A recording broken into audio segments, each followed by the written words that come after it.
अस्सलाम वालेकुम and welcome to Champions trophy 2025 का स्पेशल शो। ऑफ कोर्स आज के शो में हम लोग बात करेंगे अबाउट द स्क्वाड जो पीसीबी ने अनाउंस की है। सिलेक्टर्स ने उनको बोला है कि बड़ी वर्सेटाइल टीम है, फ्लेक्सिबल टीम है एंड अब कैप्टन के पास बहुत सारे ऑप्शन होंगे। सो फर्स्ट सबसे पहले एक्चुअली हम लोग स्क्वाड पे भी नजर डालेंगे and we have no better man than mister Rashid Latif जिन्हें हमें ज्वाइन किया है। वो पूरे एनालिसिस हमें देंगे इन डेप्थ। बहुत शुक्रिया राशिद भाई हमें ज्वाइन करने के लिए। आई थिंक ये ऐसा शो है जो मैं चाहती हूँ सब चाय पियेंगे और डिस्कशन करेंगे अबाउट द स्क्वाड। मगर चाय कौन नहीं पिएगा? वेल बहुत सारे ऑप्शंस हमारे सामने हैं तो सही, पर राशिद भाई आई थिंक लेट्स पहले तो हम लोग बात कर लेते हैं जैसे फ़खर ज़मान का आना, जस्ट ओवरऑल एंड देन मतलब उस्मान खान को वहाँ हम देख रहे हैं। आई मीन ठीक है ऑप्शंस है बट थोड़ी कंफ्यूजिंग टीम क्यों लग रही है मुझे? देखिए, ऑन पेपर्स तो देखें तो टीम तो बैलेंस लग रही है। लेकिन हम चाहते हैं कि हमारी रिक्वायरमेंट क्या है। फखर जमान काफी अरसे के बाद वापस टीम में आए हैं, क्योंकि हिस्सा नहीं थे वो Australia, Zimbabwe and south Africa. और इश्यूज थे, पर्सनल इश्यूज कह लें, पनिशमेंट कह लें। लेकिन उसका लॉस फखर को बिल्कुल भी नहीं हुआ। वो पाकिस्तान टीम को कॉस्ट कर गया, क्योंकि उनको वापस आना है। दूसरा, साइम अयूब नजर नहीं आ रहे, जो कि मेरे ख्याल से जो जीत की वजह बने ऑस्ट्रेलिया में एक ओडीआई की और दो साउथ अफ्रीका में जो सेंचुरीज की है, वो मिसिंग है। तो हमें पहले ओपनिंग अगर पार्टनरशिप हम देखते हैं, ओपनर्स हमें मिसिंग लग रहे हैं यहाँ पे। तो हम जा रहे हैं कि बाबर आजम से हम ओपन कराएं, तो शायद फखर हमारे लिए बहुत जबरदस्त है, वो ऑटोमेटिकली चॉइस होते हैं। और दूसरे साइम अयूब, लेकिन साइम अयूब के जाने के बाद बहुत बड़ा वैक्यूम आ गया है। अब बाबर को, हमारे मेन प्लेयर्स को आना पड़ेगा as a opener. Saud Shakeel का भी सुन रहे हैं, लेकिन मुझे ऐसा लगता है कि बाबर आजम को आना पड़ेगा। बाकी हम इस स्क्वाड पे एक और नजर डालते हैं तो हमें एक स्पेशलिस्ट स्पिनर, अगर हम मवाजना इंडिया के साथ करते हैं, क्योंकि हमारा मैच अहम जो मैच है, दो मैचेस अहम कह सकते हैं, तीसरा भी अहम है, लेकिन न्यूजीलैंड से 19 को और 23 को इंडिया से मैच है। तो उनके पास 3 से 4 स्पिनर्स मौजूद हैं, स्पेशलिस्ट हैं, वो ऑलराउंडर हैं, लेकिन उनका जो है बॉलिंग फर्स्ट है। हमारे अबरार है सिर्फ। सुफियान को हमने मिस किया, ड्रॉप कर दिया। फैसल अकरम को हमने ट्राई किया था, वो भी स्क्वाड का हिस्सा नहीं है। शादाब खान काफी अरसे से टीम का हिस्सा नहीं है, क्योंकि अगर हम देखते हैं शादाब का, कि वो सेंट्रल कॉन्ट्रैक्ट में है, लेकिन वो किसी टूर का हिस्सा नहीं है, और ना चैंपियंस ट्रॉफी में। तो हम कह सकते हैं कि दो जगह ऐसी हैं जहां पे पाकिस्तान को रिव्यू करना चाहिए। 11 तारीख तक आप चेंज कर सकते हैं। अगर ओपनर का डिसाइड कर लिया हमने तो ठीक है, लेकिन हमें एक स्पेशलिस्ट स्पिनर शायद दरकार हो। और बाकी टीम ठीक है, कुछ प्लेयर्स आए हैं, उसमें फहीम अशरफ की बात हो रही है, कुछ दिलशाह की बात हो रही है। उसको हम रिव्यू कर लेते हैं पूरे शो के अंदर, फिर हमें अंदाजा हो जाएगा कि ये जो सिलेक्शन है डेटा बेस्ड है या पर्सनल लाइकिंग डिसलाइकिंग पे है। तो हमें डीप एनालाइज करना पड़ेगा पूरी टीम को। अच्छा राज भाई, अभी आप सुफियान मुकीम की मतलब स्पिनर की बात करें थे एंड ऑल्सो फील, क्योंकि जो हमारी ऑडियंस है, जो फैंस बात कर रहे थे, हमें भी वही बातें करनी है। वो लोग सुफियान मुकीम के बारे में बहुत सरप्राइज है, इनको शॉकर लगा कि डेब्यू में ने 4 विकेट्स ली थी। व्हाट हैपेंड कि देखिए, वो क्यों? जी। सुफियान को होना चाहिए था, क्योंकि ये थोड़ा सा अननोन है दूसरों के लिए। हम्म।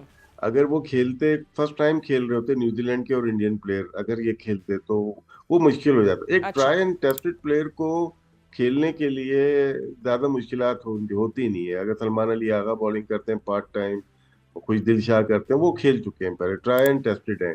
एक नया बॉलर मैच को जितवा भी सकता है, और हरवाने को तो कुछ भी हो सकता है, लेकिन जितवाने के चांसेस बहुत ज्यादा होते हैं। तो सुफियान मुकीम एक ऐसा बॉलर, अनऑर्थोडॉक्स बॉलर है, लेफ्ट आर्म और रिस्ट स्पिनर है, जिसका रीड करना कभी कभार मुश्किल हो जाता है। हम्म। हालांकि पहले ओडीआई में शुरू में मार खाई थी इन्होंने, लेकिन बीच में पकड़ा इन्होंने, अच्छी कप्तानी की थी, रिजवान ने उनको वापस लेके आया और 4 विकेट ली उन्होंने, विकेट ली जी। थी उन्होंने। तो मेरे ख्याल से सुफियान मुकीम को लोग जो क्या बात कर रहे हैं हम्म। बिल्कुल दुरुस्त है। वो उनका सिलेक्शन होना चाहिए था चैंपियंस ट्रॉफी में, क्योंकि रिवॉर्ड तो मिलता है ना आपको। आपको लेके गए, हर जगह खिलाया, T20 में खिलाया, ऑस्ट्रेलिया में, फिर जिम्बाब्वे, फिर साउथ अफ्रीका में। इसका मतलब कि आप रेडी कर रहे हैं, माइंड को रेडी कर रहे हैं आप बिग इवेंट के लिए। जब बड़ा इवेंट आया तो वो ड्रॉप ही हो गए। तो मेरे ख्याल से लोग सरप्राइज हैं कि उनकी सिलेक्शन नहीं हुई। ओके चलिए लेट्स फिर कॉन्वर्जेशन का let's hit the third gear और आगे चलते हैं। और पाकिस्तानी ओपनर्स पे अब हम लोग बात करते हैं, क्योंकि सबसे ज़्यादा बहस यही हो रही है। तो पाकिस्तानी ओपनर्स ने किस तरह परफॉर्म किया in international cricket last 3 years. तो उस पर एक राशिद भाई हम लोग पहले आपको नंबर दिखाते हैं। ऑब्वियसली उनमें से पिक फ़खर जमान है। अब्दुल्ला शफीक अपनी पुअर फॉर्म की वजह से was not selected this time around. Imamul Haq and Shan Masood हमारे पास ये ओपनर्स हैं। और ये देख लें good average by Saim Ayub. I mean बहुत दुख देखिए की बात है इसमें कि वो सही नहीं है जी। इसमें दो दो ओपनर ऑटोमेटिकली चॉइस है, जैसे मैंने पहले कहा, फखर जमान एंड हम्म। साइम अयूब। ये दो हैं तो फिर जरूरत नहीं है तीसरे की, जी। लेकिन साइम अयूब से बड़ा फर्क पड़ गया। अब्दुल्ला शफीक का जो डाटा नजर आ रहा है, जो सिलेक्शन कमेटी ने सोचा होगा फॉर्म का, वो डिफरेंट कंडीशन थी। वो सब कॉन्टिनेंट में बहुत अच्छा खेलते हुए आए हैं, ऑप्शन दिया जा सकता था। एक इमामुल हक काफी अरसे से नहीं खेले हुए, तो आप कह सकते हैं यार नहीं इमाम को नहीं, क्योंकि फखर इमाम की जोड़ी अच्छी थी, दोनों में से एक लेंगे, तो फखर आ गए। दूसरा ओपनर अगर बन सकता था हम्म। वो अब्दुल्ला शफीक बन सकते थे, क्योंकि पाकिस्तान में अगर इनकी बैटिंग देखें या इंडिया के वर्ल्ड कप में देखें 2023, इनकी परफॉर्मेंस ठीक थी। थोड़ा स्लो खेलते हैं, लेकिन एक थर्ड ओपनर की सूरत में ये टीम के अंदर जगह बना सकते थे। लेकिन लोग लास्ट 3-4 इनिंग देखते हैं, उसके बाद उसको राइट ऑफ कर देते हैं। ये हमारा तरीका मेरे ख्याल से सिलेक्शन का थोड़ा सा गलत हो जाता है। चंद इनिंग के ऊपर आप डिसाइड कर लेते हो, और वो तीन डिफरेंट फॉर्मेट में होगी। कुछ T20 में होगी, कुछ वनडे में होगी, हम्म। कुछ टेस्ट मैचेस में होगी। तो ये आपने देखा होगा। और यहाँ पे अगर हम देखते हैं कि फखर जमान की परफॉर्मेंस अगर हम देखते हैं, बहुत ही जबरदस्त रही है। स्ट्राइक रेट उनका 93 का है, एवरेज 44 का नजर आ रहा है। अब्दुल्ला शफीक है, साइम अयूब है, शान मसूद और इमाम उल हक का चल रहा था थोड़ा सा, लेकिन अगर शान मसूद थोड़े बहुत रन कर लेते लास्ट टेस्ट मैच में, तो वो ओपनर आ सकते थे। उनका लिस्ट ए का रिकॉर्ड बुरा नहीं है, बहुत अच्छा है उनका। लेकिन यहाँ पे क्लियरली हमें नजर आ रहा है कि अगर कोई ओपनर था वो फखर जमान, टाइम यूब है, नहीं तो अब्दुल्ला शफीक। तीसरा एक और हो सकता था, लेकिन वो शायद इंजरी है, मुझे कंफर्म नहीं है, वो हसीबुल्ला थे, जो कि अच्छा करते हुए आए थे, नीचे आ गए थे। हसीबुल्ला का नजर आ गया। 50 इनिंग में उनकी 51 की एवरेज है, स्ट्राइक रेट नॉट बैड, 88.53।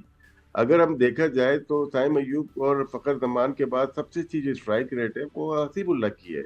हम्म। शायद हम इस प्लेयर को के साथ हमने सही सलूक नहीं हो रहा, मुझे ऐसा लगता है। हम लेके जा रहे हैं, खिलाना चाहिए, हमें रेडी करना चाहिए सेकंड विकेट कीपर को। तो मेरे ख्याल से हसीबुल्ला एक और ऐसा प्लेयर है जिस पे हम नजर रख सकते थे इस चैंपियंस ट्रॉफी में। नहीं हम बिल्कुल आप सही करें। अगर वापस हम थोड़ा नंबर्स भी देखें हसीबुल्ला के लिस्ट ए में, आई मीन इनका एक्सपीरियंस है, 50 से ज़्यादा उन्हें लिस्ट ए जी। मैचेस खेले हुए हैं। और मतलब 20 plus first class games, average 50 से ऊपर। आई मीन इट्स आपको क्या लगता है वैसे आशिफ भाई, थोड़ा कंट्रोवर्शियल बात करते हैं, पर्सनल नहीं पता है व्हाई हिम, और क्योंकि फिर अब लोग इनकी इसको कंपेयर मुझे उस्मान लगता खान है से भी करें जी। इनकी इंजरी, लेकिन फिर हमें रिपोर्ट हम्म। देनी चाहिए हमेशा। जो स्पोर्ट्स कंपनीज होती हैं, क्लब होते हैं बड़े बड़े फुटबॉल के, वो इंजरी की पूरी रिपोर्ट देते हैं कि कितने अरसे के बाद वो वापस आ जाएंगे। हसीब की कोई रिपोर्ट आई नहीं, और मेरे ख्याल से इतना टाइम था। जो फोकस साइम अयूब के लिए कर रहे हैं वो बड़ा प्लेयर हो गया था, आपके लिए बहुत इंपॉर्टेंट था। हर कोई चेयरमैन साहब भी बात कर रहे हैं साइम की, लेकिन कुछ ऐसे प्लेयर होते हैं जो फ्यूचर स्टार होते हैं, उनको निगलेक्ट किया गया। मेरे ख्याल से इनकी इंजरी की रिपोर्ट किसी के पास नहीं आई। वो अगर फिट थे तो वो लाजमी रुकन बनना चाहिए। तो उस्मान खान वनडे नहीं खेले हुए ना, हम्म। तो उनको प्रिफेर किया गया। हम चैलेंज नहीं कर रहे किसी को भी, लेकिन हम अपना पॉइंट ऑफ व्यू सामने रख रहे हैं पाकिस्तानी अवाम के सामने, जियो की तवज्जो से, कि भाई ये भी तो पॉसिबिलिटीज हो सकती थी, ऐसा क्यों नहीं हुआ। तो नंबर्स अगर हम देखते हैं तो उनके नंबर्स भी बहुत अच्छे हैं, कह रहा हूँ उस्मान के, लेकिन किस नंबर पे हैं। ये डाटा की खास बात यह है कि यह पोजीशन आ रही होगी जो लिस्ट ए में है अमूमन, या इंटरनेशनल में आपकी बैटिंग पोजीशन नंबर कम यूज की जाती है। अगर हम्म। हम उस्मान को लेके आ रहे हैं, मैं देखूंगा वो 4 नंबर पे उन्होंने ज्यादा रन किए हैं लिस्ट ए में, या उन्होंने नंबर ओपन ओपन किया हुआ है, तो वहां पे हमें अंदाजा होगा कि कहाँ पे उन्होंने रन किए हैं। तो हमने ज्यादा चांस दिया नहीं है। हमने जितनी कोशिश की थी, जितनी प्रिपरेशन की थी ऑस्ट्रेलिया, जिम्बाब्वे और साउथ अफ्रीका की, शायद हम उसके ऊपर पूरे उतरे नहीं। अपने प्लेयर्स को हमने ट्राई नहीं किया, हम पुराने प्लेयर्स पे आ गए वापस। जिस तरह से हम 2024 के T20 वर्ल्ड कप में इमाद और आमिर को, वो भी अच्छे प्लेयर थे, जी। लेकिन देखें बैकफायर कर गया वो। अब हमें ये देखना है कि फहीम अशरफ है और खुशदिल शाह है, सऊद शकील है, ये कहीं पे भी हमारे प्लान में नहीं थे, हमारा हिस्सा नहीं थे प्लानिंग का। लेकिन अचानक से लेके आया गया है, तो कोई ना कोई रीजन तो होगा। मैनेजमेंट ने सोचा होगा। कप्तान की राय इतनी ज्यादा शामिल नहीं इस टीम के अंदर, मुझे ऐसा लगता है। क्योंकि वो जिस तरह से टीम बना रहे कप्तान तो वही थे, अगर उन्होंने टीम बनाई है तो मैं उनसे बहुत ज्यादा क्वेश्चन करना चाहूंगा फिर। चले हम आपका one on one session plan करते हैं कैप्टन के साथ। बट राशि भाई, आपको फिर मतलब हम वापस अगर ओपनिंग की बात आते हैं, हम वी हैव वन ओपनर, तो आपको क्या थोड़ा स्ट्रैटेजी ये समझ आ रही है कि हम लोग अब शायद एक्सपेरिमेंट करें match to match with opening pair, या आपको लगता है कि अगर बाबर ही आएंगे तो with through out tri series और चैंपियंस ट्रॉफी में उन्हीं को ओपन करते हुए हम देखेंगे, या आप सुनने में क्या ये जी। आया कि जब ताइम अय्यूब जब अनफिट हुए फिर बाबर ने ओपन की, तो वहीं पे इन्होंने डिसाइड कर लिया था साउथ अफ्रीका में अच्छा। कि हमारे जो नेक्स्ट ओपनर होंगे ओडीआई में वो बाबर आजम ही होंगे। अब ये हॉर्सेस फॉर कोर्सेस बनता नहीं है बाबर जैसे प्लेयर के लिए कि वो आज करेंगे ओपन और कल नहीं करेंगे, बाबर हम्म। ही करेंगे अगर करेंगे तो। और दो क्रूशियल मैचेस हैं हमारे, स्टार्ट के दोनों मैचेस बहुत अहम है और बाबर आजम पे पूरी पाकिस्तान बिलीव करता है। और अभी भी फखर और बाबर ऐसे प्लेयर हैं जो कि पाकिस्तान को एक खोया हुआ वक़ार दिला सकते हैं, अच्छी बैटिंग कर सकते हैं, दोनों में सलाहियत भरपूर है।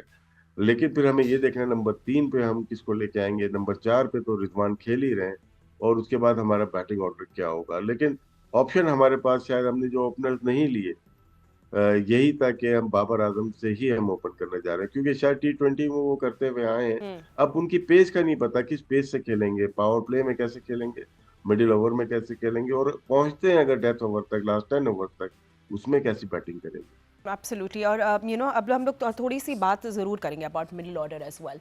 बहुत सारे मिडिल ऑर्डर बैट्समैन हैं हमारे पास, but just after a short break, so stay with us, don't go anywhere. हम डिस्कस करें चैंपियंस ट्रॉफी 2025 की स्क्वाड।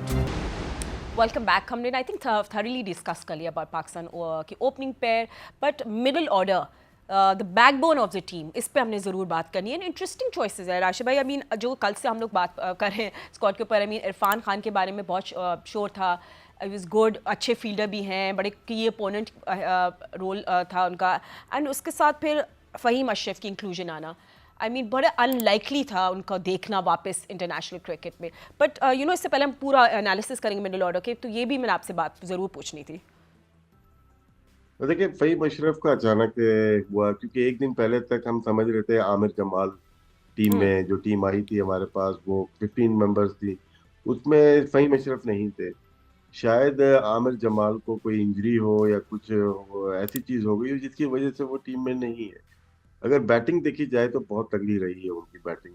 आमिर जमाल की बॉलिंग में आप कह सकते हैं इंजरी या इकॉनमी रेट जरा हाई है, एक्सपीरियंस ज्यादा है फ़हीम अशरफ को, लेकिन फ़हीम अशरफ को जहाँ पे होना चाहिए था T20 के स्क्वाड में, वर्ल्ड कप में, लास्ट वर्ल्ड कप और ऑस्ट्रेलिया में, उसमें नहीं थे, उससे हमें नुकसान जरूर पहुंचा। अब गैप आया है इनकी क्रिकेट में, इंटरनेशनल क्रिकेट में गैप आया है कि बड़ी टीम में प्लेइंग 11 में जगह बनाने के लिए प्लेयर अच्छे हैं, लेकिन शायद इनका तरीका सिलेक्शन का सही नहीं है। क्या हम इनको लेके गए थे, या इतने ही अच्छे थे जिस तरह से स्टैट्स बताते हैं, तो ये ऑस्ट्रेलिया टूर पे क्यों नहीं गए, जिम्बाब्वे एंड साउथ अफ्रीका क्यों नहीं गए, इनको सेंट्रल कॉन्ट्रैक्ट क्यों नहीं किया, सवाल तो हम पूछ सकते हैं ना। भले परफॉर्मेंस आगे जाके अच्छे हों, बेस्ट विशेज हो इनको, लेकिन ये क्राइटेरिया शायद हमारे, हम अवाम के साथ जुड़े हुए लोग हैं, हमें अवाम की बात भी सुननी है।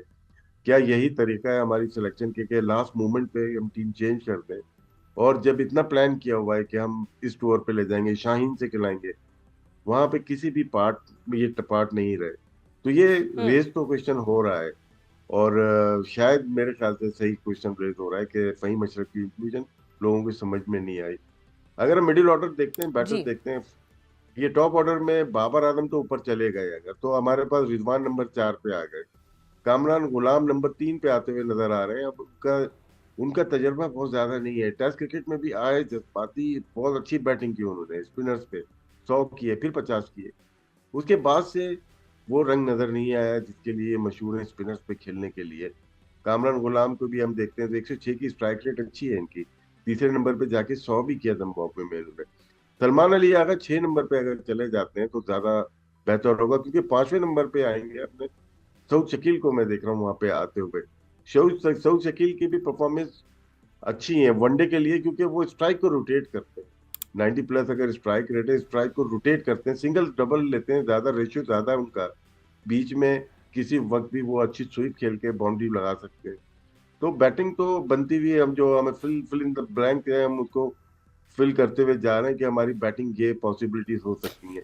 ताहिर तैयब बहुत ज्यादा बैटिंग इनकी आई नहीं, अगर हम फेज वाइज देखते हैं 11 से 40 ओवर में, बल्कि 30 से 40 ओवर में इन्होंने ज्यादा बैटिंग की है, और 41 से 50 ओवर में स्ट्राइक रेट उनका अच्छा है। अगर हम बात करते हैं इरफान खान से, हम कंपेयर करते हैं, तो शायद ताहिर तैयब 128 और 145 के स्ट्राइक रेट पे स्क्रीन पे नजर आ रहा होगा। लेकिन फील्डिंग अगर देखी जाए, नया टैलेंट देखा जाए, तो इरफान खान ने अभी जो हम बना रहे थे और लोग लाइक भी कर रहे थे उनको कि वो अच्छे प्लेयर हैं, किसी वक्त भी कर सकते हैं। उनको 4 से 8 बॉल मिली है शायद जिम्बाब्वे और स्टुअर्ट के ऊपर, ज्यादा मौके नहीं मिले, इसलिए स्टैट जस्टिफाई नहीं करते एक टैलेंट को सही कभी कभार। तो इरफान खान के साथ ऐसे ही हुआ है कि 8-10 बॉल के ऊपर हम स्ट्रेच किस तरह से ले सकते हैं। तो वो जो आपने सवाल किया था, वाकई में इरफान खान एक ऐसा प्लेयर था जो फ्यूचर है पाकिस्तान का, तो वो उनको भी लोग मिस करेंगे। ठीक है। अच्छा, आपने एक दफ़ा बैटिंग एवरेज भी देख लेते हैं और बैटर्स और ODI since 2022। Let's have a look at the slide as well. थोड़े नंबर्स आपको दिखाते हैं। जी, अगर हम देखते हैं बाबर आजम और रिजवान तो टॉप पे ही रह रहे हैं। एक से अगर हम फेज वाइज देखते हैं, 69 शुरू में आउट ही नहीं होते बाबर आजम, तो उनकी 69.6 की उनकी है, कि आप कह सकते हैं कि उनकी एवरेज है। फिर उसके बाद मिडिल ओवर में 64.61 की है, बहुत जबरदस्त है। लास्ट ओवर में कभी कभार बैटिंग आती है क्योंकि बहुत लंबा हो जाता है। 40 ओवर अगर एक बैटर बैटिंग कर रहा है एज ए ओपनर, तो इनफ है मेरे ख्याल से टीम के लिए। मोहम्मद रिजवान को देखें, वो मिडिल ओवर में किस तरह से बैटिंग करते हैं, वो भी थोड़ा स्लो साइड पे है रिजवान। वो गियरिंग को बिल्ड करते हैं, उनका साथ वाला पार्टनर ओपनर होता है या वन डाउन होता है, वो अपने गेम को तेज कर रहा होता है। तो रिजवान को एक एंकर वाला रोल करना पड़ेगा जो टीम को लेके चले आखिर तक। लेकिन इनको भी इम्प्रूवमेंट की जरूरत है अपनी स्ट्राइक रेट में, क्योंकि ये आईसीसी की जब मतलब टूर्नामेंट है, यहाँ पे बायोलेटरल की तरह नहीं खेलना पड़ेगा, यहाँ पे थोड़ा अग्रेसिवली आपको तेज खेलना पड़ेगा। ठीक है। एंड जब हम लोग बात करते हैं ऑफ कोर्स इंक्लूजन की, तो मिडिल ऑर्डर बैटर्स का इन लिस्ट ए सिंस 2022, इस पे भी हम देख लेते हैं। ये उस्मान खान का बहुत अच्छा सीजन गया है पाकिस्तान कप देखते हैं या दूसरे जो लिस्ट ए के टूर्नामेंट होते हैं ना, इम्प्रेसिव है। 84.13 इनकी एवरेज है, 119 का स्ट्राइक रेट है, जो कि है। ताहिर तैयब का भी अगर स्टैट देखते हैं लास्ट 3 ईयर्स के लिस्ट ए के, वो भी बहुत अच्छे हैं, आप कह सकते हैं। सऊद शकील के अगर हम देखते हैं तो एवरेज नीचे है इनकी, लेकिन इनके स्ट्राइक रेट 94 का है, बहुत अच्छा है। खुशदिल शाह यूटिलिटी प्लेयर है, ऐसा नहीं है बिल्कुल ही वो है, लेकिन इनका ज्यादा रुझान रहा T20 की तरफ। वनडे में भी अच्छे हैं, अगर हम इनको देखते हैं बैटिंग में, ठीक है, जो नंबर इनको मिलता है उसके लिहाज से सेटिस्फैक्ट्री होता है, लेकिन बॉलिंग में बहुत इंप्रेसिव नजर आ रहे हैं। एंड यू नो ऑल्सो खुशदिल शाह के क्योंकि बहुत सारे लोग होता है नहीं फॉलो कर रहे होते टर्म डोमेस्टिक भी, मगर हमको ज़रूर बताना चाहिए क्योंकि बड़ी अच्छी फॉर्म रही है स्पेशली T20 राशिद भाई। और ओडीआई में भी उसके उनकी क्वाइट डिसेंट है। I mean champions one day cup में का भी मैं देख रही थी, उन्हें 2 बैक टू बैक 50s भी बनाए थे उसमें। So he is in good form Khushdil Shah. अब ये कि हमने उनको यूटिलाइज करना है।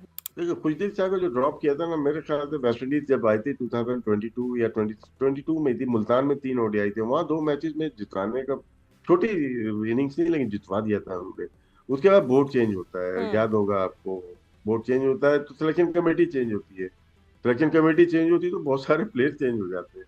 तो उस वक्त खुशदिल शाह बिल्कुल निगलेक्ट कर दिया गया था। खुशदिल शाह को ये अलमिया रहा है हमारी सिलेक्शन में कि नया बोर्ड आता है, नई सिलेक्शन कमेटी आती है। खुशदिल शाह को देखिए डिफरेंट नंबर्स पे इन्होंने बैटिंग की हुई है सिंस 2022। ये इनका आप देखें, लिस्ट ए का भी आप देख सकती हैं कि कहाँ पे इनकी एवरेज रही है, क्या स्ट्राइक रेट रहा है इनका, किन किन नंबर्स पे इन्होंने बैटिंग की हुई है। तो खुशदिल शाह जिस नंबर पे बैटिंग करते हैं उस लिहाज से मेरे ख्याल से 85 पॉइंट, स्ट्राइक रेट थोड़ा लोअर साइड पे, जब आपका नंबर 6-7 नंबर है जिसपे आप बैटिंग करते हैं, तो वहां पे आपका स्ट्राइक रेट अच्छा होना चाहिए। नजर आ रहा है कि 7वें नंबर पे पोजीशन की है, देखिएगा लिस्ट ए में, तो 101 का स्ट्राइक रेट है। जैसे नंबर ऊपर चलते चले जाएंगे, 4 नंबर 5 नंबर पे स्ट्राइक रेट लो होता चला जाएगा। लेकिन यहाँ पे अपने गेयर चेंज करना है। ओडीआई में भी इनको हम देखें तो इनकी परफॉर्मेंस बहुत ज्यादा अच्छी नहीं तो बहुत बुरी भी नहीं है, लेकिन ज्यादा इंप्रेसिव ये नजर आए लिस्ट ए में। बॉलिंग में अच्छे नजर आए खुशदिल शाह, जिसकी ठीक है। वजह से शायद इनको टीम का हिस्सा बनाया गया। ठीक है। अब तैयब ताहिर के भी थोड़ा देख लेते हैं। Let's have a look at his playing positions in list A 2022 Tayyab से। ताहिर के देखें आप, होता क्या है, डोमेस्टिक से लेकर इंटरनेशनल तक हमें सेम इश्यू नजर आ रहे हैं। नंबर देखें कि किस बैटिंग पोजीशन नंबर 1, 3, 4, 5, 6, कितनी ज्यादा दफा बैटिंग की, 4 नंबर पे बड़े अच्छा रहे, कंफर्टेबल रहे हैं ये। 4 नंबर पे 818 रन है, 54.53 की एवरेज है, 88.05 के इनका स्ट्राइक रेट है। तो जब हम टीम की सिलेक्शन करते हैं ना, तो हमें ये नंबर जरूर देखने चाहिए, बैटिंग पोजीशन नंबर। यहाँ पे रिजवान है ऑलरेडी मौजूद है, अब इनका नंबर किधर आएगा, 6 नंबर, 7 नंबर? फिर हमें वहां हम्म। देखना चाहिए कि इनकी बैटिंग जो आती है इस नंबर पे ये कैसे होंगे। अच्छे एग्रेसिव जरूर प्लेयर हैं ये, लेकिन यहाँ डोमेस्टिक में जिसकी वजह से इनको सिलेक्ट किया गया है, क्या वो नंबर इनको इंटरनेशनल टीम में मिलेगा या नहीं मिलेगा? ठीक है। एंड ठीक है, सबसे कंट्रोवर्शियल सिलेक्शन उसमें बात कर ले, फ़हीम अशरफ। सिंस 2022 लिस्ट है कि उनके भी थोड़े नंबर्स देख ले किस पोजीशन पे। देखिए इनका भी हम देखते हैं तो 41 की एवरेज है, लेकिन नंबर 6 पे ये कंफर्टेबल है। हम्म। 6 पे सलमान अली आगा बैटिंग करेंगे, 7 पे खुशदिल बैटिंग करेंगे, शायद इनकी जगह बनती हुई नजर नहीं आ रही। मैं भी दुबई में लाइवली पिच तो ये खेलते हुए नजर आते हैं। नंबर 6 पोजीशन पे अगर आप देखें तो इनका अच्छा स्ट्राइक रेट भी 132 का है, और एवरेज भी इनका ठीक जबरदस्त है। उसकी वजह से इम्पैक्ट पूरे इनके 3 साल के रिकॉर्ड पे पड़ रहा है। लेकिन क्यों नहीं ये डिफरेंट नंबर पे क्यों गए फिर? यही एक सवाल है कि हमारे प्लेयर जो बना रहे होते हैं, खिला रहे होते हैं, उनका एक मखसूस नंबर नहीं नजर आ रहा। हमने सबको देख लिया, हसीब को भी देखा हमने, उस्मान की भी देखी हमने, अभी तैयब ताहिर को भी देखा, तो सबके नंबर डिफरेंट नजर आ रहे हैं। यहाँ पे फहीम अशरफ को अगर हम खिलाते हैं, 6 नंबर पे कंफर्टेबल नजर आ रहे हैं। एक दफा नहीं, काफी दफा इन्होंने बैटिंग की हुई है, और वहां पे अच्छा भाई लंबी इनिंग खेल दी होगी, जिसकी वजह से इम्पैक्ट नजर आ रहा है, और स्ट्राइक रेट भी। अब हमें इसको अगली शोज में कभी करेंगे इंशाल्लाह। स्पिन और पेस में कैसे हैं? T20 में स्पिनर्स पे इनका एक वक्त में ऐसा था कि एक बाउंड्री भी नहीं थी, बाद में मारी होगी इंटरनेशनल में, लेकिन फर्क हमें ये देखना है कि स्पिन पे कैसे हैं और पेस पे कैसे हैं। और फ़हीम अशरफ ने अपना चैंपियंस वनडे कप में फैसलाबाद में जो हुआ था, उसमें भी उन्हें 90 रन बनाए थे और 7 विकेट्स ली थी। सो यू नो जस्ट आप लोग जो फॉलो नहीं करते डोमेस्टिक, तो थोड़ा सा मैं मतलब वो भी अपडेट कर दे। तो यस, बहुत कंट्रोवर्शियल है फ़हीम अशरफ की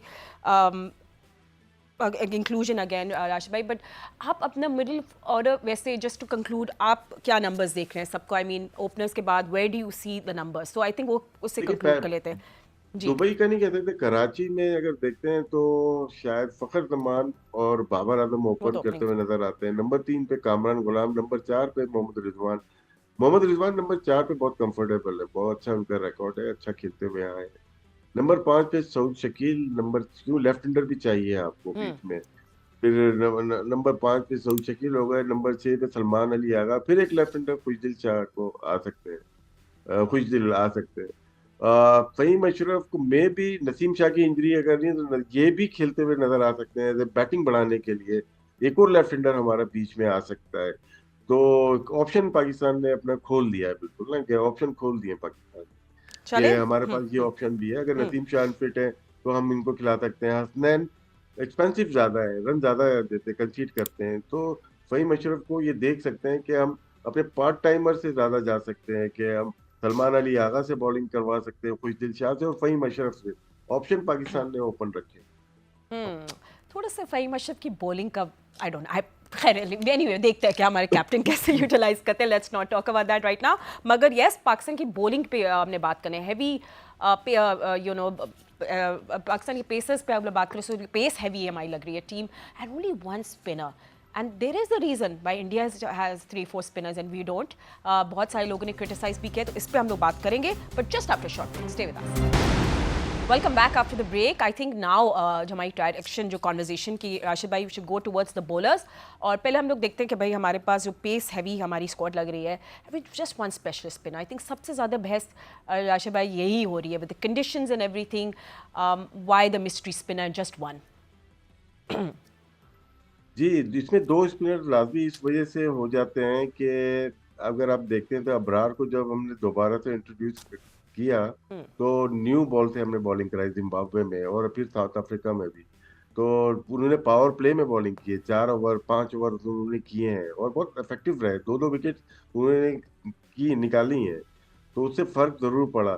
अगर वो चैंपियंस ट्रॉफी में भी अबरार आते हैं, न्यू बॉल करते हैं, तो फिर हमें फिर पार्ट टाइम से करानी पड़ेगी। सलमान अली आगा भी बुरी बॉल तो नहीं करके आए, वो भी अच्छी, खुशदिल शाह भी करते हैं। क्या अच्छे बैटर के खिलाफ ये बेहतरीन परफॉर्मेंस दे सकते हैं, ये थोड़ा क्वेश्चन मार्क तो है। बिल्कुल एक स्पेशलिस्ट स्पिनर हमें दरकार था जो कि टीम का हिस्सा नहीं है। अब जो टीम है हम उसी पे तबसरा कर रहे हैं। अबरार को देखें, बहुत ही अच्छे इकॉनमी रेट है, 4.39 का उनका स्ट्राइक रेट है। और उसके बाद सलमान अली आगा, एक 4 विकेट ली थी उन्होंने, वो भी एक तसल्ली बख्श परफॉर्मेंस दे सकते हैं। खुशदिल शाह हैं जो कि वापस आए टीम में। ये 3 बॉलर हैं जो कि स्पिनिंग अटैक में हमारा साथ देंगे। इंडिया से मैच है, न्यूजीलैंड स्पिनर्स पे बहुत अच्छा खेलता है, और विकेट्स हमें लेनी पड़ेगी, पावर प्ले में हो या मिडिल ओवर। और हमारा रहा है, अगर हम फेलियर अगर हम कहते हैं अपना 2023 इंडिया में वर्ल्ड कप जो हुआ 50 ओवर्स का, उसमें हमारे मिडिल ओवर में आउट नहीं किए। शादाब हो, उसामा हो, हारिस हो या शाहीन हो, एक बॉलर था जिसने बहुत अच्छी बॉलिंग की जो नजर आया 31 से 45 ओवर में। अगर देखते हैं मोहम्मद वसीम जूनियर, हम्म। वो एक एक हौसला बने थे हमें उस वर्ल्ड कप में। वो उसके बाद खेलते हुए नजर नहीं आए नेशनल टीम में। वो वनडे क्रिकेट के, क्योंकि उनका एक्शन अलाउ करता है अच्छी रिवर्स स्विंग करने के लिए, शायद उस पर हमने तवज्जो नहीं दी। फिटनेस का मुझे नहीं पता वो कैसी थी, लेकिन वो ऐसे बॉलर थे जो कि ऑस्ट्रेलिया से लेकर साउथ अफ्रीका टूर पे शामिल किए जा सकते थे। बात ठीक है, अबरार हमारे पास एक ऐसा स्पिनर है जो स्पेशलिस्ट है, खुदा ना खास्ता कुछ हो जाता हम्म। है स्क्वाड में कोई दूसरा या उसके बाहर कोई तीसरा जो बॉलर है वो सुफियान ही है, और उसको टीम में होना चाहिए था। एब्सोल्युटली। सुफियान मुकीम ने जैसे अभी हम पे शुरू में भी डिस्कस किया था, आपने डेब्यू में 4 विकेट्स लिए, इट्स जस्ट अनफेयर उनके साथ हुआ है। बट राशिद भाई, फिर और क्या ऑप्शंस हो सकते थे अगर फिर मतलब अभी आपने देखिए सुफियान के अलावा भी अगर हम बात करें? देखिए, हमने सेंट्रल कॉन्ट्रैक्ट में अगर शादाब शादाब को हमने सेंट्रल कॉन्ट्रैक्ट में दिया है तो क्यों लिया है, सवाल तो बन रहा है ना ये भी। वो ऑस्ट्रेलिया नहीं जा सकते, वो जिम्बाब्वे नहीं जा सकते, वो टेस्ट मैच नहीं खेल सकते। कुछ फर्स्ट क्लास मैच जरूर खेले उन्होंने, आउट भी किए, 5 मैचेस खेले उन्होंने, लेकिन पाकिस्तान कप में आए तो शायद एक आध मैच खेला, इंजरी का मसला हो गया। तो शायद ठीक से केयर नहीं हो रही हमारे प्लेयर्स की, उनको बनाने की। जहाँ चैंपियन ट्रॉफी हो रही तो हम फर्स्ट क्लास में डाल दिया उनको कि टेस्ट मैच खिलाने। टेस्ट मैच तो वो नहीं खेल रहे, क्योंकि अबरार भी है आपके पास, साजिद भी है और नोमान भी है, तो उसमें जगह बनती हुई नजर नहीं आती। उनकी व्हाइट बॉल में T20 में परफॉर्मेंस अच्छी है, वनडे में इंप्रूवमेंट की जरूरत थी। तो एक ऐसा प्लेयर हम जाया कर रहे हैं जिसपे बहुत उम्मीदें थी, जिसपे इन्वेस्टमेंट पाकिस्तान क्रिकेट बोर्ड की बहुत ज्यादा है। अब उनका रुझान शायद फ्रेंचाइज क्रिकेट की तरफ ज्यादा हो गया। इस्लामाबाद यूनाइटेड के वो मुस्तकिल मेंबर है और कप्तान भी है। शायद कहीं ना कहीं गलती हुई है जिसकी वजह से अच्छा प्लेयर जाया होता हुआ नजर आ रहा है। एंड आपको वैसे पर्सनली लगता है ना, of course will just look at the numbers as well, कि आपको लगता है कि खुशदिल शाह सही रिप्लेसमेंट है शायद आपके? आज बैटिंग में देखें, खुशदिल शाह यूटिलिटी प्लेयर तो है। उनके लिस्ट ए में अगर देखते हैं, लास्ट सेंचुरी उन्होंने 2019 में की थी, 8 सेंचुरीज हैं उनकी। लेकिन हमने इनको T20 में बहुत ज्यादा खिलाया, वनडे में ज्यादा मौके हमने दिए हैं। इनकी पोजीशन भी देखिए, 3 4 5 6 7 नंबर पे बैटिंग कर चुके हैं। अब कहाँ पे ज्यादा बैटिंग अच्छी कर सकते हैं ये आप लोग खुद अंदाजा लगा सकते हैं। बहुत ज्यादा ये बॉलिंग पे इन्होंने तीसरे नंबर पे भी बॉलिंग की है, फर्स्ट चेंज पे, सेकंड चेंज पे, बहुत सारा चेंजेस पे इन्होंने किए। लेकिन परफॉर्मेंस ऑल टुगेदर देखते हैं तो बहुत अच्छी है इनकी एज ए बॉलर। 43 इनकी विकेट्स हैं सिंस 2022, और 5.19 अगर as a part time bowler. लेकिन जब आप डोमेस्टिक खेलते हैं उसमें मेन बॉलर की हैसियत आप रखते हैं, तो वहां पे आपके मौके ज्यादा मिलते हैं, आपको थोड़ी सी पिचेस ड्राई मिल जाती है, जिसकी वजह से आपकी परफॉर्मेंस बहुत अच्छी होती है। तो खुशदिल शाह डिले लेट जरूर आए, बहुत गैप हो गया उनका, लेकिन ये अपनी सिलेक्शन को जस्टिफाई कर सकते हैं। और आपको ये लगता है मतलब सेफ स्ट्रैटेजी है कि सलमान आगा खुशदिल को मतलब use as a fifth bowler quota step up करना चाहिए? देखें, इसमें जो अच्छी बॉल करे उसको थ्रू करा देना चाहिए। जिस तरह हमें हमें आदत पड़ गई थी हफीज की, बहुत ज्यादा आदत पड़ गई थी। T20 में वो छठे बॉलर थे, चारों के 4 ओवर वो पहले ही कर देते थे। कभी कभार शोएब मलिक भी काम आ जाते हैं। हमें साइम अय्यूब का नुकसान हुआ है, जिसकी वजह से एडिशनल प्लेयर, साइम अय्यूब ने 2 प्लेयर को इंडक्ट कराया है टीम के अंदर, एक ओपनर को की जगह और एक बॉलर। तो साइम अय्यूब तो 5 ओवर किए थे, मुझे याद पड़ता है लास्ट ODI जो हुआ था उसमें बॉलिंग की थी, विकेट भी लिए थे। तो साइम अय्यूब से हमें 2 प्लेयर टीम में लेके आने पड़े, जिसकी वजह से नुकसान हुआ। तो खुशदिल शाह या सलमान अली आगा, दोनों में से कोई भी अच्छी बॉलिंग कर रहा है तो शायद उसको कंटिन्यू कराना चाहिए था। अच्छा कप्तान यूटिलाइज कर लेता है। हम जब थे, हमारे हमारे जमाने में अगर देखें या 92 के वर्ल्ड कप में देखें, सलीम मलिक से बॉलिंग करवाई जाती थी, आमिर सोहेल से, या एजाज अहमद से भी, जो कि बहुत कम बॉल करते हैं, और वहां 3.5-4 बॉलर से हम मैचेस जीत गए। आपकी प्लेइंग 11 अच्छी होनी चाहिए। कभी कभार 15 पे हम लोग खुश नहीं होते, लेकिन आप टीम बना लेते हैं अपनी। रिजवान को अपनी टीम बनानी है। 11-12 की कौन सी टीम है जो हम अभी डिस्कस कर रहे हैं? हमें 11 की टीम बनती हुई नजर आती है। नसीम शाह की जगह में भी शाहीन वो अशरफ आ सकता है, फहीम अशरफ। 11 की टीम वो अच्छी बना लेते हैं, स्पिनर, बैटिंग। तो फिर कोई वो नहीं होता, क्योंकि हम 92 का तजर्बा हमें बहुत हुआ है। फिर 2009 में भी कुछ नए प्लेयर्स आ गए थे, मोहम्मद आमिर थे, सईद अजमल आ गए थे, शाहजेब थे उसमें उसमें फवाद आलम थे। इनको मौके मिले, फिर 11 की टीम बन गई, वो भी हम जीते। फिर हम 17 में भी आए थे, उसमें भी यंग प्लेयर आ गए थे, तो उसमें भी सरफराज ने टीम बना ली थी, अपनी 11 की टीम बना ली थी। तो 11 की टीम मेन होती है कि हम 11 जो प्लेइंग 11 है, ज्यादा मैचेस तो है नहीं, कोई कोई फ्रेंचाइज क्रिकेट है नहीं कि 11-12 मैचेस हो डिफरेंट सिनेरियो में। हमारे दो मेन मैचेस है, फिर बांग्लादेश से जी। मैच है। तो मेरे ख्याल से प्लेइंग 11 जो रिजवान के ऊपर जिम्मेदारी बहुत ज्यादा आ गई है। अगर उनकी टीम नहीं है, लेकिन ये टीम उनको ही लड़ानी है, वो इस टीम को लड़ा सकते हैं अच्छी प्लानिंग के साथ। जिससे ये तो फिर अच्छी स्ट्रैटेजी होगी ना कि आगा सलमान आगा और खुशदिल जो है वो सिर्फ पांचवा बॉलर ऑप्शन नहीं रहे, उनको कवर अप भी करना चाहिए जब अगर फास्ट बॉलर्स की पिटाई हो रही है फॉर इंस्टेंस, तो it will be a good जी, पांचवें स्ट्रैटेजी। छठे, देखिए जी। पांचवा और छठा ऑप्शन है इनके पास है। हम्म। और ज्यादा टर्निंग कभी कभार होता है ये कि टर्निंग खराब सी पिच भी मिल जाती है, इंटरनेशनल में हमने देखा है। इसे कामरान गुलाम ऑप्शन है, क्योंकि कामरान गुलाम ने शुरू ही क्रिकेट ऐसी की थी, as a left arm spinner, जो पाकिस्तान अंडर 19 वो खेले थे 2013-14 का सीजन से शायद। तो उसके बाद ये हम्म। तो बैट्समैन तो बाद में इवॉल्व हुए हैं, तो उनके पास भी ऑप्शन है। तो पाकिस्तान ने स्पिन थोड़ा रखा हुआ है। ठीक है। हम ये कह सकते हैं कि हमारे पास स्पेशलिस्ट एक ही स्पिनर है, जिस अबरार की शक्ल में। अभी हमारे पास कोई ऐसा नहीं है कि जो पूरी बैटिंग लाइनअप को तहस नहस कर दे। बैट्समैन अपनी गलती करके, जैसे साउथ अफ्रीका में सलमान अली आगा ने 4 विकेट ली थी, वही मेरिकल हो जाए तो फिर हमें कोई कबाहत नहीं है, खेलें आप, आउट करें। लेकिन कहीं ना कहीं कंसर्न जरूर है कि हम एक स्पेशली स्पिनर से कम है, कम कम जा रहे हैं। ठीक है, चलिए आप पेसर्स की बात कर लेते हैं। And you know let's first have a look कि हमारे पाकिस्तानी जो हमारे पेसर्स हैं उन लोगों ने लास्ट आखिरी 3 साल में किस तरह परफॉर्म किया। शाहीन शाह अफरीदी, हारिस सर्व्स, नसीम शाह, मोहम्मद हसनैन, अब फहीम अशरफ भी आ गए एज एन ऑप्शन, बट हमारे टॉप 3 जो है हैव बीन डूइंग वेल। तो फिर वापस मुझे इसमें से आमिर नीचे जमाल के अगर मैं साथ जी नीचे से आते हैं, मोहम्मद वसीम चले। जूनियर को मैं देखता हूँ। देखिए 34 विकेट है उनके, 5.34 का इकॉनमी रेट है, जो कि शायद नसीम शाह के बाद सबसे बेहतर इस स्क्वाड में वही है। या तो आप आमिर जमाल का सैंपल साइज बहुत शॉर्ट है, 3 मैचेस हैं, लेकिन मोहम्मद वसीम जूनियर आपके देखा जाए तो, अगर आर्गुमेंट किया जाए काउंटर, तो बेहतर है, नजर आ रहा है उनका। अब यह देखें आप, इनके नए बॉल से भी बॉल की हुई है उन्होंने, पुराने से भी बॉल की हुई है, 5वें नंबर पे भी बॉल की हुई है, 7वें नंबर पे भी बॉलिंग की हुई है। और ऑल टुगेदर इकॉनमी रेट उनके नए बॉल पे 4.8 है, 7.2 है। लेकिन डेथ ओवर में अगर 5वें नंबर पे जब आते हैं, इसका मतलब है कि डेथ ओवर में बॉलिंग कर रहे हैं आप।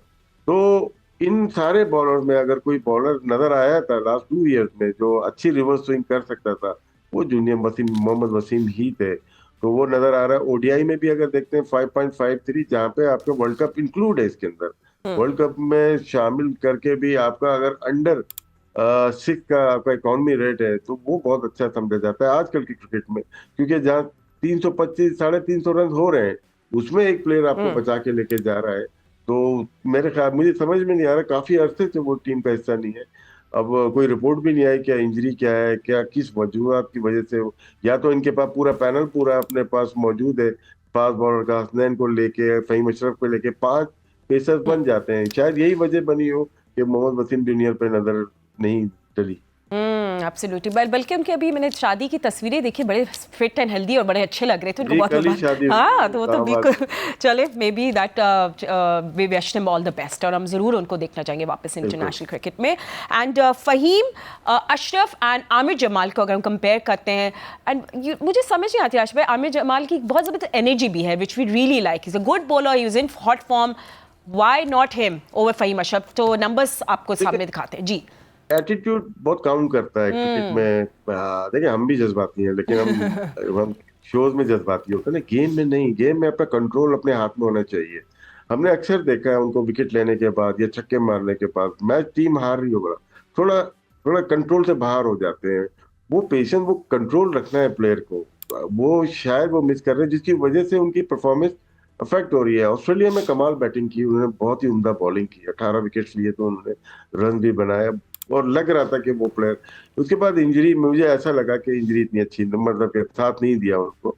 उनका उनका इकोनॉमी रेट अगर देखा जाए 6.8 नजर आ रहा है लिस्ट ए में, जो कि बहुत हाई साइड के ऊपर, और ओडीआई में देखते हैं कम मैचेस हैं उसमें भी 6.7 नजर आ रहा है। तो बैटिंग के लिहाज से तो ठीक है उनका, लेकिन बॉलिंग बनती नहीं है उनकी। जो टेस्ट मैच की एग्रेसिव अटैकिंग बॉलिंग है वो और अच्छी है वो, मैं ये कहता हूँ टेस्ट मैच में हमने ऐसी पिचेस बना ली जहां पे 70-75 विकेट तो सिर्फ साजिद खान और नोमान ने ही ले लिया, अबरार ने 4-5 विकेटें ली है, तो उनको मौका नहीं मिला। और वहां पे साउथ अफ्रीका में भी ज्यादा बॉलिंग का मौका नहीं मिला, आखिरी इनिंग में मौका मिला था। अब राज भाई, एक जस्ट जनरल स्टेटमेंट, हमारे पेसर्स पे भी हम लोग जब अभी बात कर रहे हैं, समहाउ हम पार्टनरशिप लगने देते हैं, समवॉट हम लोग इसको ब्रेक नहीं कर पा रहे हैं, तो क्या व्हाट इज द रीजन? मतलब कि हम लोग इसमें इसमें अब जैसे हम डेटा देख रहे हैं उसमें हमें पूरे फर्स्ट क्लास का या लिस्ट ए का देखना चाहिए, हमारा कौन सा बॉलर कहाँ पे ज्यादा विकेट ले सकता है। जैसे मैंने अभी मोहम्मद वसीम जूनियर का निकाला, जैसे 31 से 45 ओवर में पूरे पाकिस्तान में इससे अच्छी बॉलिंग इंटरनेशनल में कोई भी नहीं कर रहा, तो वो मखसूस स्लॉट उनके लिए होनी चाहिए कि यार ये बॉलर है, यहाँ पे विकेट भी लेके दे रहा है 14-15 जो अपने करियर में, और यहाँ पे रन्स को भी रोक रहा है।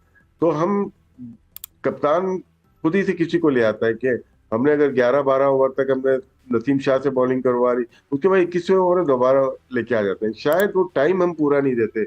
हमें ज्यादा प्रॉब्लम हुई है रिस्ट स्पिनर से, उसामा हो जाए या शादाब हो जाए जो विकेट नहीं ले सके। ये T20 में हमेशा रिस्ट स्पिनर ज्यादा कामयाब होता है, वनडे में आपके पास फिंगर स्पिनर चाहिए होता है। ऑफ स्पिनर बहुत सक्सेसफुल रहा है, उस्मान ये आगा साहब जो है वो कामयाब हो सकते हैं, फिर खुशदिल भी फिंगर स्पिनर है। दो बाकी दुनिया में भी देखें तो फिंगर स्पिनर या मिस्ट्री स्पिनर पे वो चले गए। तो मेरे ख्याल से चंद टीम्स हैं जो कि लेग स्पिनर पे ज्यादा रिलाई करती है, जैम्पा पे ऑस्ट्रेलिया करती है और आदिल रशीद के ऊपर इंग्लैंड की टीम है। मोस्टली अब हल्के हल्के जा रहे हैं फिंगर स्पिनर या रिस्ट स्पिनर के ऊपर। जब पाकिस्तान के पास दो हैं, एक सुफियान वो टीम का हिस्सा नहीं है, एक अबरार है वो टीम का हिस्सा है, अकलौते हैं वो, और उनका ख्याल रखना चाहिए। मेरे यही वजह बनती है कि मिडिल ओवर में हम लोग बहुत ही कम विकेट ले सकते हैं, ले पाते हैं, और इकोनॉमी रेट फिर भी ठीक होता है, 5.5 6.5 का 5.5 से 6 तक जाता है। वहां पे हम विकेट नहीं लेंगे तो फिर डेथ ओवर में बहुत मार लगती है। ठीक है, चलिए, हमने बहुत अच्छा एनालिसिस कर लिया इन डेप्थ अपने स्क्वाड का, एंड ये conversation of course Jio news पे जारी रहेगी, और ऑफ कोर्स हम इस पे नजर रखेंगे। राज भाई, बहुत शुक्रिया हमें ज्वाइन करने के लिए, और अभी फिलहाल इतना ही वक्त है। Will see you soon.